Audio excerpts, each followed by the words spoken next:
Bienvenue dans cette nouvelle édition du Morning News. Au sommaire de l'actualité, l'ancien président de la République béninoise a présidé le 2e congrès des forces Kori pour un Bénin émergent qui s'est clôturé ce dimanche 11 février. Il a notamment appelé à l'union des forces politiques de l'opposition pour la sauvegarde du Bénin.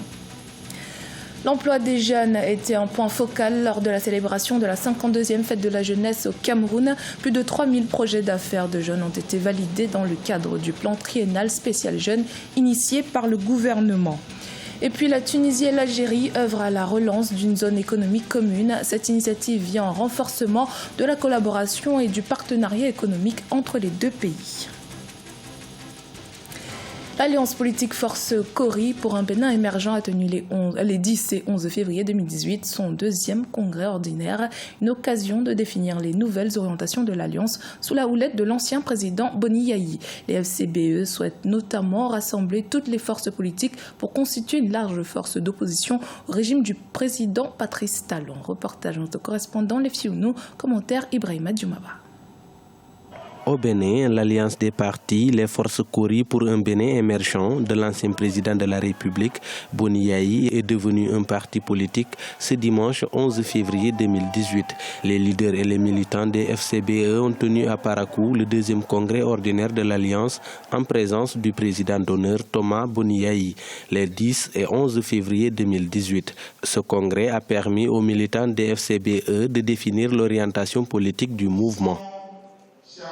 L'alliance maintenant n'est plus une alliance, c'est un parti politique et c'est pour plus de cohésion, plus de discipline à l'intérieur. Nous sommes maintenant, comme avant, résolument ancrés dans l'opposition parce que nous sommes contre la conception de développement qui est en cours dans notre pays. Nous ne pouvons pas soutenir cela, nous sommes contre cela parce que c'est contraire à la vision que nous avons soutenue jusque-là et que nous incarnons maintenant comme alternative pour notre peuple.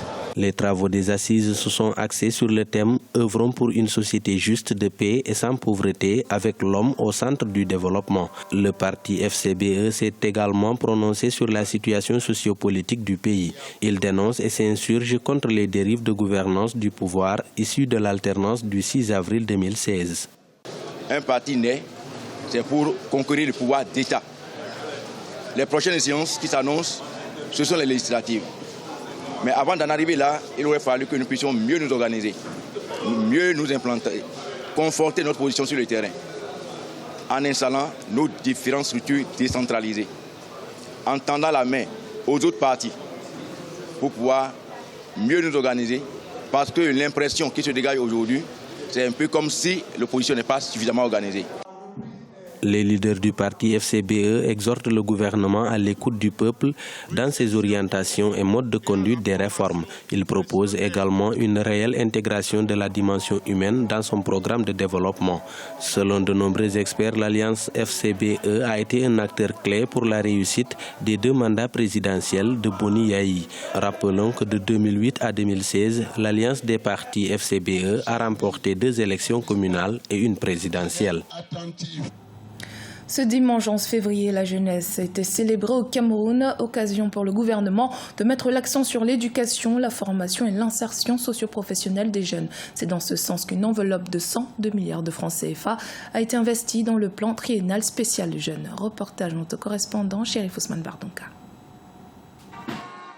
Les jeunes Camerounais ont célébré ce 11 février la 52e édition de la Fête nationale de la jeunesse. Instituée depuis 1966, elle traduit l'intérêt que le Cameroun accorde à sa jeunesse. Pour les autorités, l'éducation, la formation et l'insertion socio-professionnelle des jeunes constituent une priorité. Le plan triennal spécial jeunes, mis sur pied par le gouvernement et doté d'une enveloppe de 102 milliards de francs CFA, en est une illustration. Pour l'année 2017, 3835 projets d'affaires des jeunes ont été validés et une première cuvée de 2150 projets a reçu un financement effectif. Ce qui concerne l'insertion sociale au niveau de la jeunesse, il y a le plan triennal spécial jeunes qui a été mis en place pour que certains jeunes qui ont des bons projets puissent bénéficier. Et chaque année, on a mis là-bas 500 000 jeunes.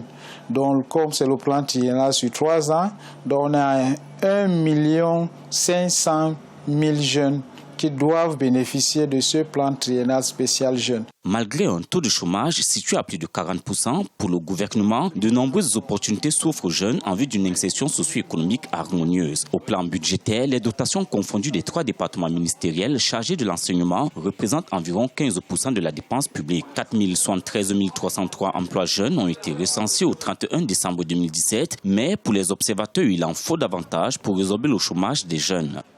Un jeune, d'abord, veut être bien formé et un jeune veut avoir un bon boulot. C'est ça les principaux défis des jeunes actuels. Finir sa formation, avoir une bonne formation, pouvoir s'insérer, pour pouvoir démarrer sa vie et pouvoir construire son avenir. Après, il y aura des problèmes de carrière et des problèmes de développement plus tard, mais c'est ça les premières préoccupations des jeunes. Maintenant, est-ce que les réponses sont en adéquation ? C'est là la véritable problématique, c'est là la véritable question. Avec pour thème jeunesse, multiculturalisme, paix et unité nationale, l'édition 2018 de la Fête de la jeunesse se célèbre au moment où des scrutins sont attendus. Les jeunes qui ont atteint la majorité électorale peuvent être à la fois électeurs et candidats. Ils devraient exercer leur droit de vote. Paul Biya les invite à prendre une part active à ces consultations électorales. Vers la création d'une zone économique commune entre la Tunisie et l'Algérie, les deux pays se disent favorables à cet espace qui viendra renforcer leur collaboration bilatérale. C'était à l'occasion du 60e anniversaire du bombardement de la ville de Sirkiet, Sidi Youssef, au nord-ouest de la Tunisie. Aïssatou Diamanka Besland. Le Premier ministre algérien Ahmed Ouyaya a affirmé jeudi 8 janvier 2018 à Dar Djaf de Sakiet Sidi Youssef, au nord-ouest de la Tunisie, que l'Algérie et la Tunisie œuvrent à la relance du projet de création d'une zone économique libre. Ces déclarations du Premier ministre Ahmed Ouyaya ont été faites à l'occasion de la commémoration du 60e anniversaire du bombardement de la ville par l'armée coloniale. Selon le Premier ministre, cette initiative bilatérale a pour objectif de renforcer les relations de collaboration et du partenariat économique entre les deux États. Il a également annoncé que l'Algérie procédera à l'approvisionnement prochain en gaz naturel à la Tunisie. Il faut promouvoir les relations entre les deux pays et penser à créer des zones de libre-échange. Le gaz algérien pourrait alimenter 4 régions frontalières tunisiennes, y compris Sakiet Sidi Youssef, et cela pourrait avoir lieu vers fin 2018. Les deux gouvernements souhaitent mettre en place un atelier de relance de cette zone économique dans le but d'élargir les domaines de collaboration et même d'ouvrir de nouvelles opportunités d'échanges commerciaux dans tous les domaines entre les zones frontalières. C'est une relation séculaire qui existe entre l'Algérie et la Tunisie, qui a toujours porté sur des questions d'économie, de sécurité. Et on sait aujourd'hui qu'avec les frontières communes qu'entretiennent l'Algérie et la Tunisie, c'est d'autant plus important.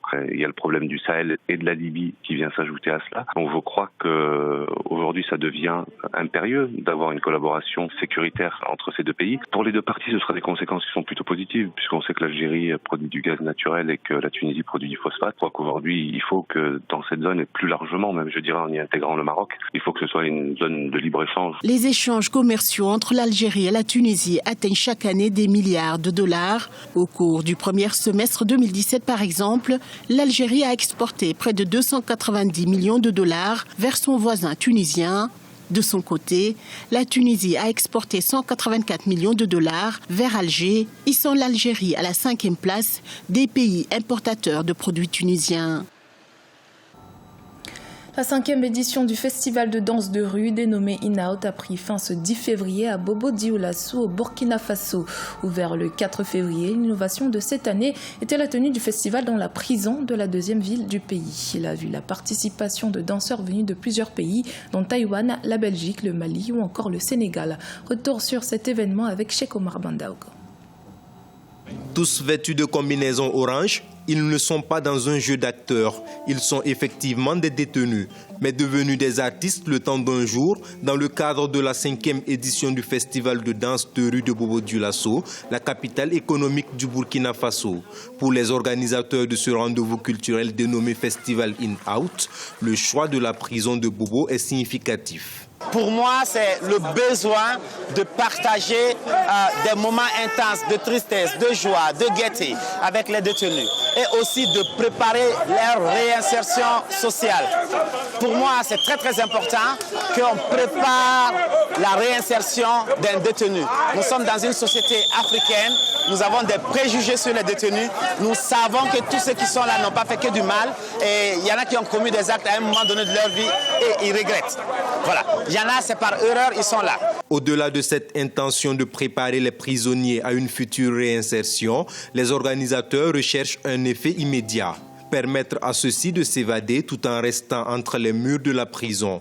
Car pour Agibou Sanou, la danse permet de se libérer l'esprit. Ce festival est le bienvenu. Je pense que ça nous permet un peu de divertir les détenus. Je pense que ça les permet aussi d'oublier la prison. Voilà, et ça les permet aussi de s'épanouir. Voilà, ça permet aussi de voir autre chose. Voilà, sinon, ils sont là chaque jour assis. Voilà, ils ne voient pas des choses comme ça, aussi rares. Mais le festival In-Out, ce n'était pas qu'à la prison. C'était surtout dans les rues et aussi sur scène avec plusieurs représentations de différents pays, dont Taïwan, la Belgique, le Mali et le Sénégal. Au cours du festival, la compagnie burkinabé Tamaja Dance a présenté l'une des plus touchantes performances. Un spectacle mettant en scène la vente de migrants africains comme esclaves en Libye. J'ai été vendu pour une bouchée de pain. C'était le journal de la rédaction. Merci de votre fidélité. Dans un instant, une nouvelle édition de l'actualité sur Africa 24.